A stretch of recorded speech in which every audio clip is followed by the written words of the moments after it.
We're going to look at monetary policy, and in particular we're going to look at the transmission mechanism. Now, so far on this course, on the macro course, we looked at some concepts, and you'll begin to find now that they all interlink off each other.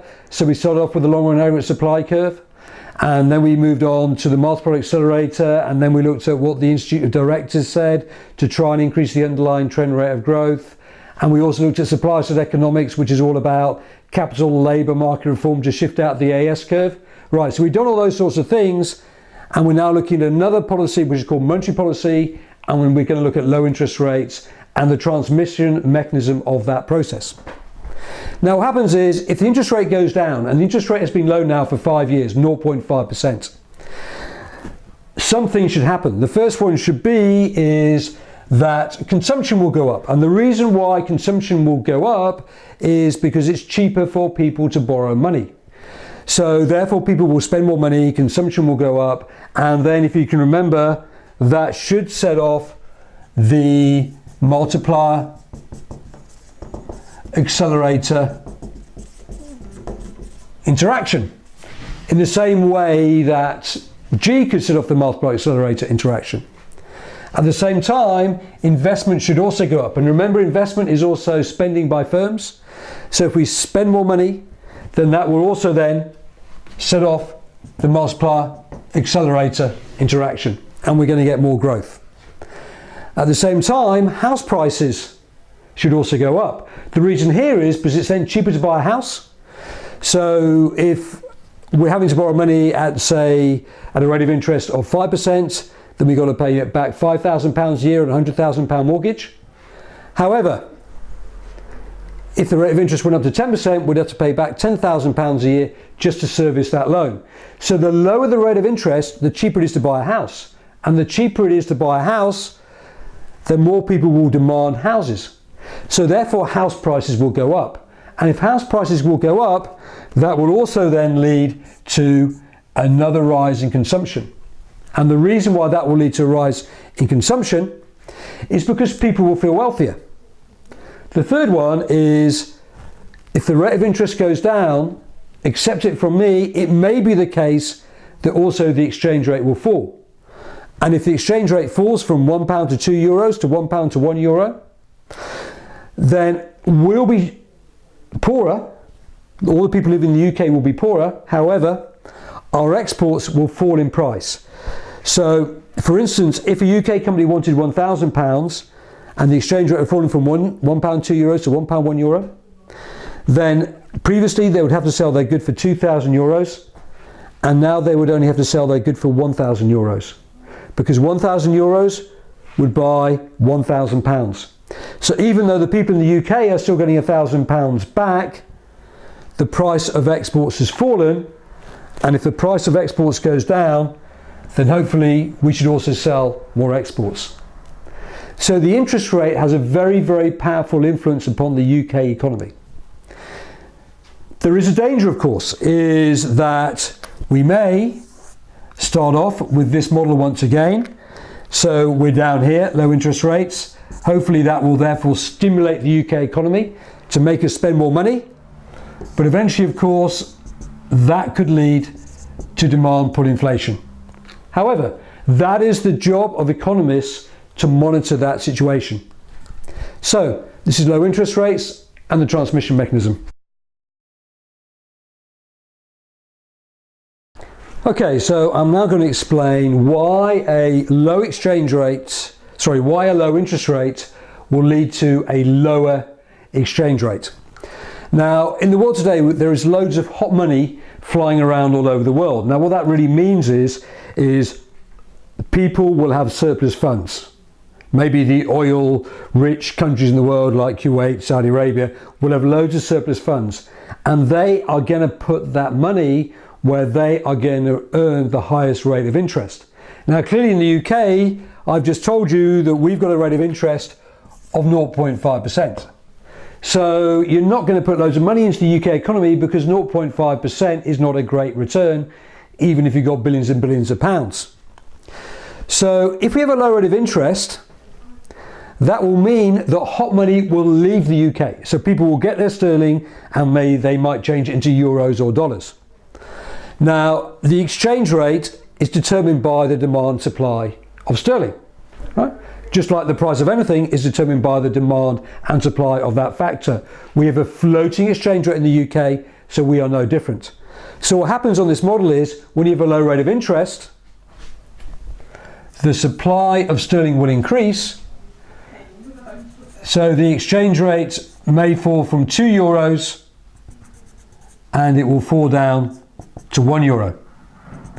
Now, in many ways, that's pretty good for our economy, because what that means is that our exchange rate will fall, and at the moment we can probably say we've got a low exchange rate policy. Now that's really good, as I've just explained. That will mean that export prices will fall, and at the same time import prices will rise.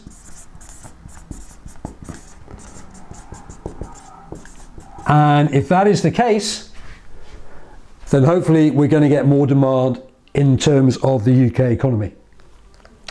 Right, thank you very much.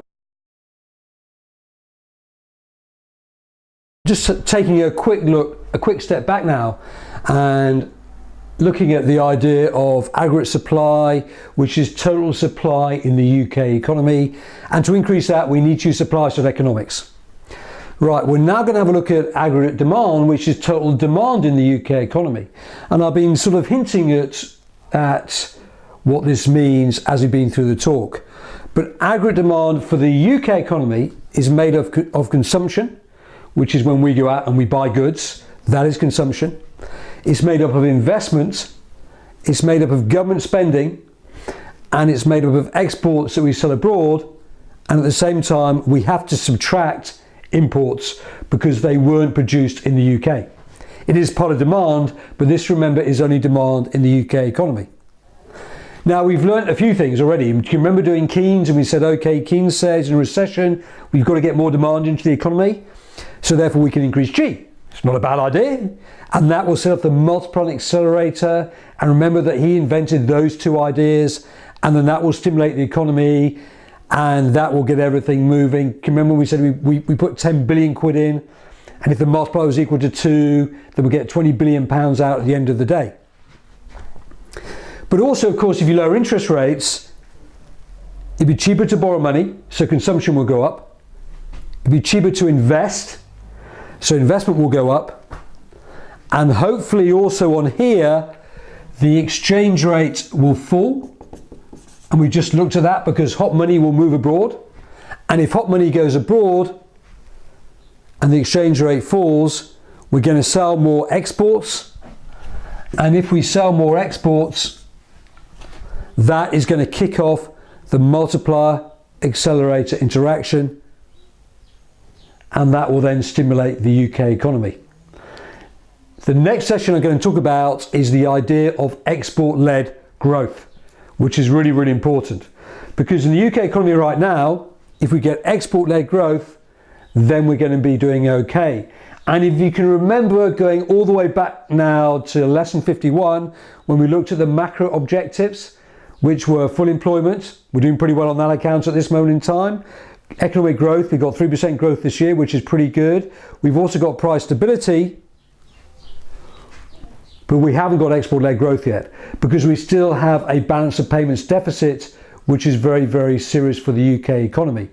So I'm next going to say why it is so important for this economy that we get export-led growth.